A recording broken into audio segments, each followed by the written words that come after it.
नमस्कार, ऋषिमुनि न्यूज में आपका स्वागत है। आप देख रहे हैं ऋषिमुनि। इस वक्त की खबर करेल से है। करेल में यूक्रेन से लौटी छात्रा कोयना यादव हुआ जोरदार तरीके से स्वागत सत्कार। करेल लौटने पर छात्रा का हुआ जोरदार तरीके से स्वागत सत्कार। फूल मालाओं से लाद कर बुके भेंट कर स्वागत सत्कार किया गया। वहीं ढोल नगाड़े बजाकर कोयना का इंतजार किया गया। नातिन कोयना के स्वागत में दादी बाबा ने आरती उतारकर स्वागत सत्कार किया है। रूस यूक्रेन युद्ध में फंसी थी छात्रा कोयना यादव देर शाम करेल पहुंची। समाज सेवी व जनप्रतिनिधियों समेत तमाम लोगों ने फूल मालाओं से लादकर जोरदार तरीके से स्वागत सत्कार किया है। पूर्व मंत्री सुभाष चंद्र यादव ने किया स्वागत। फूल मालाओं से लादकर स्वागत सत्कार कर शुभकामनाएं भी दी हैं। वहीं से सकती हुई आंखों को ने खुशी के आंसुओं के साथ कोयना का स्वागत किया है। पूर्व सभासद सतीश यादव ने अपनी नातिन के वापस घर आने पर सरकार को धन्यवाद भी ज्ञापित किया है। वहीं कोयना को शुभकामनाएं देते हुए उसका हौसला भी अफजाई किया है। यूक्रेन से लौटने के बाद कोयना यादव ने पत्रकारों से खास बातचीत की है। कोयना यादव ने पत्रकारों से वार्ता करते हुए बताया है कि समस्या होते हुए भी कोई समस्या नहीं हुई। सभी लोगों ने यूक्रेन में बहुत ज़्यादा मदद की है। हम उनके शुक्रगुजार हैं। परिस्थितियों को देखते हुए वहाँ बिल्कुल भी समस्या नहीं हुई। सभी लोगों ने सहयोग किया है। धमाके वाली जगह से लगभग 800 किलोमीटर दूर शहर में कोयना यादव पढ़ती थी। कोयना ने बताया है जब धमाके हो रहे थे तब बिल्कुल भी नहीं डरी, क्योंकि उनके बाबा ने यह नहीं सिखाया कि डरो। कोयना यादव ने बताया कि मेरे बाबा ने नहीं सिखाया है कि डरो, लेकिन हौसले को बुलंद रखो। लाडली बिटिया कोयना ने के जज्बे को देखकर हर कोई कोयना को सलाम कर रहा है और हौसला भी अफजाई करते हुए दिखाई दे रहे हैं। कोयना को देखकर सबने गले लगाया। खुशी से भी झूम उठे परिजन। आपको बताते चले कि कोयना कोई घर पहुंचने का खुशी का मामला ये जानते हैं क्या कहा कोयना यादव। मैं लवीव में पढ़ती थी और यूनिवर्सिटी का नाम डैनियल हेलिस की लवीव नेशनल मेडिकल यूनिवर्सिटी है और मैं फर्स्ट ईयर स्टूडेंट हूँ। मैं नवंबर में गई थी। अरे ये हादसे की जानकारी आपको कैसे प्राप्त हुई जब ये घटना घटित हुई? तो क्लासेस हमारे यूनिवर्सिटी में पहले क्लासेस ऑनलाइन की गई। फिर ऐसा कहा गया कि कोविड की वजह से हो रहा है। बढ़ते केसेस को देखते हुए ये फैसला लिया गया कि क्लासेस ऑनलाइन होंगी। पर साथ में ही अमेरिका की एम्बेसी ने अपने सभी सिटीजन्स वहाँ से वापस बुला लिए थे और बाकी और भी जो कंट्रीज़ हैं सब ने अपने अपने सिटीजन्स वापस बुला लिए थे। लेकिन इंडियन एम्बेसी ने ऐसा कुछ भी नोटिस नहीं दिया था। तो हम लोगों को लगा कि ऐसा कुछ भी नहीं होने वाला है और इस ज़माने में वॉर जैसे तो कोई कुछ कर ही नहीं सकता है। लोग पॉलिटिकल वे अपना सकते हैं लेकिन कोई फुल स्केल वॉर कर दे ऐसा पॉसिबल नहीं है। सब ने ऐसे ही सोचा था। लेकिन मैं घर पे 26 को आने वाली थी। 26 फरवरी को मेरी फ़्लाइट थी। लेकिन 24 की सुबह को मेरे पास मेरे कुछ दोस्तों का कॉल आता है कि उठ जाओ और कुछ सामान लेके आओ, खाने पीने का, पानी ले आओ। तो पहले तो उस चीज़ को प्रोसेस करने में टाइम लगा कि ऐसे नहीं हो सकता, ये पॉसिबल नहीं है। लेकिन जब न्यूज़ में आया, मेरी यूनिवर्सिटी बंद हो गई, सभी टीचर्स ने रिस्पॉन्ड करना बंद कर दिया कि नहीं अभी ऐसा सच में हो चुका है और वॉर सच में हो रहा है, तो फिर तब लगा ये। जिस जगह धमाके हो रहे थे जगह से और आपकी जगह जहाँ आप पढ़ती थी कितनी दूरी थी? ये 800 किलोमीटर का लगभग दूर है। कीव कैपिटल है यूक्रेन का और लवीव एकदम पोलैंड के पास ही वेस्टर्न एरिया है। जहाँ आपकी यूनिवर्सिटी है वहाँ भी कोई इस तरह की घटना हुई है क्या? घटना नहीं हुई है लेकिन कुछ साइन दिखे थे। जैसे रॉकेट जब लॉन्च होते हैं रॉकेट जब लॉन्च होते हैं तो लॉन्च करते टाइम जहां उनका मार्किंग्स बनाए जाते हैं कि इस जगह पे रॉकेट गिरेगा, तो वो बायोल्यूमिनेसेंस होते हैं, वो रात को चमकते हैं। तो वो कुछ साइंस दिखे थे हमारी बिल्डिंग के आसपास, लेकिन सिटीजन्स ने, पुलिस ने उसको स्क्रैच करके हटाने की कोशिश की थी।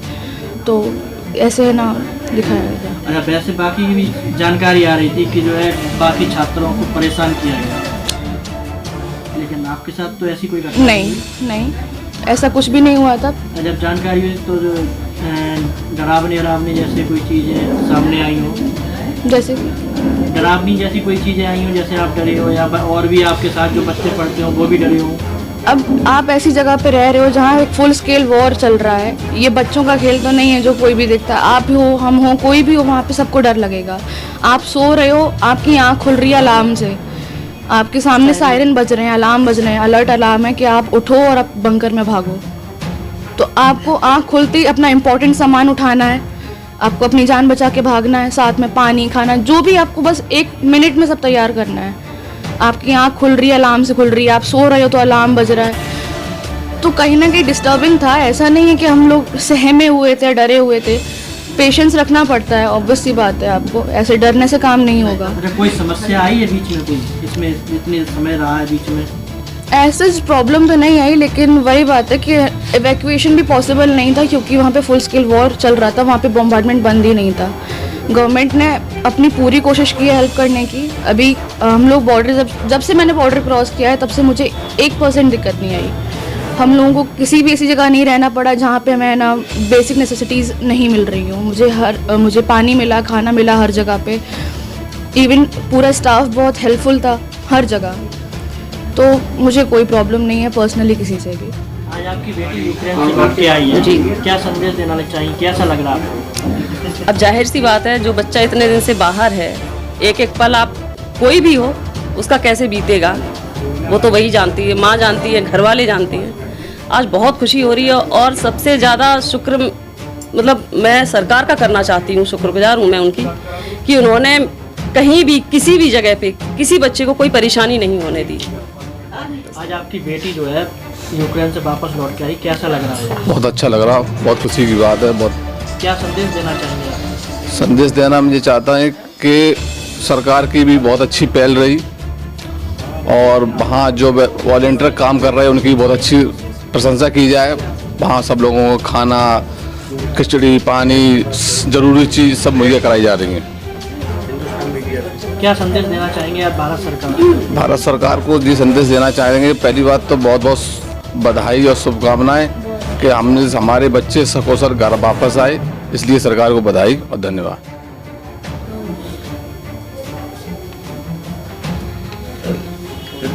नहीं, बंकर ऐसा सच बंकर नहीं थे। हमारे हॉस्टल में बेसमेंट्स होते हैं। यूरोप में हर बिल्डिंग में आपको बेसमेंट मिलते हैं।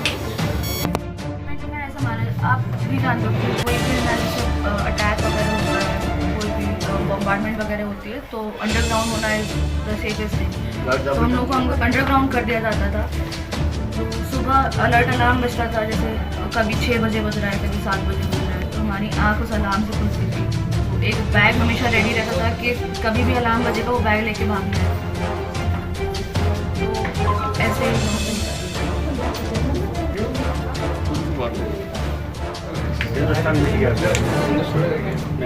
मैंने पहले कोशिश की थी, जैसे एक होता है ना, जब सब सारे जहाँ जा रहे होते थे प्लान करते चलो सब लोग साथ में ना एक बॉर्डर क्रॉस करते, तो पहले पोलैंड का सोचा था, लेकिन वहाँ से न्यूज़ ऐसी आई कि वहाँ पे नहीं चल पा रहा है, वहाँ बच्चे क्रॉस नहीं कर पा रहे हैं, तो वहाँ का कैंसिल करके फिर रोमानिया का एक बारी सोचा, तो हमारी बस निकलने ही वाली थी, फिर तुरंत अलार्म बज गया, तो इसलिए फिर वो भी कैंसिल हो गया था।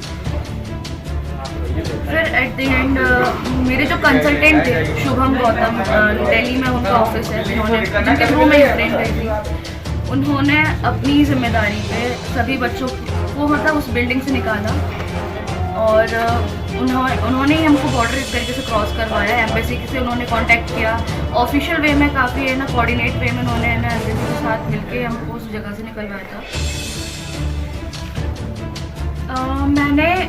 मेरे सीनियर्स ने मुझे हंगरी बॉर्डर क्रॉस करवाया था, हंगेरी का, और फिर वहाँ से हम लोग बुदापेस्ट में स्टे किया था, और बुदापेस्ट से फिर 2 दिन की स्टे के बाद फिर हमारी मेरी फ्लाइट थी और आज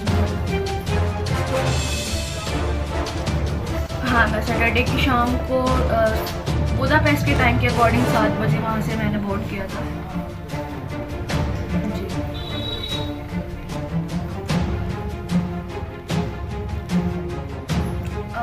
दिल के करीब ऐसा कुछ किस्सा तो नहीं, बस यही है कि हेल्प करना, आप कहीं भी हो।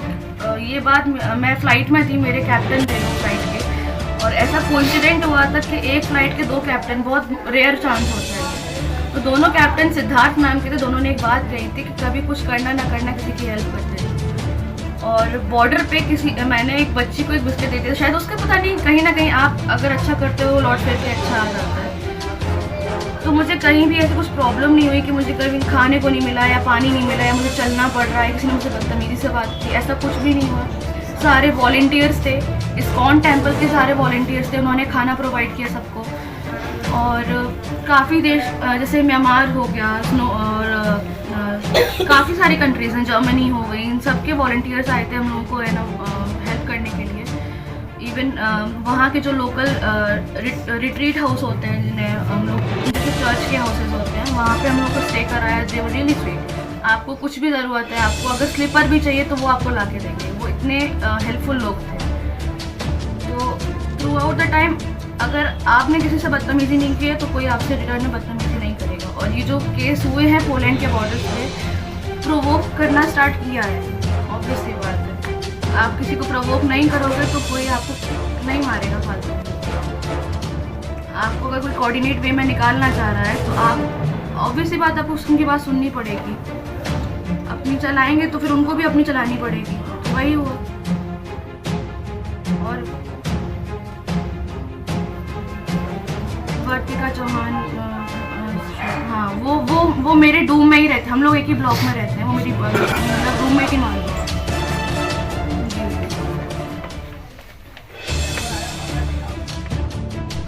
दिखाई देते हैं वो लोग कि है ना, यहाँ पे साइन है, वहाँ पे साइन है। एक ऐसी कंट्री जहाँ पे वॉर हो रही है, वहाँ पे साइन मिलना बहुत नॉर्मल सी बात है।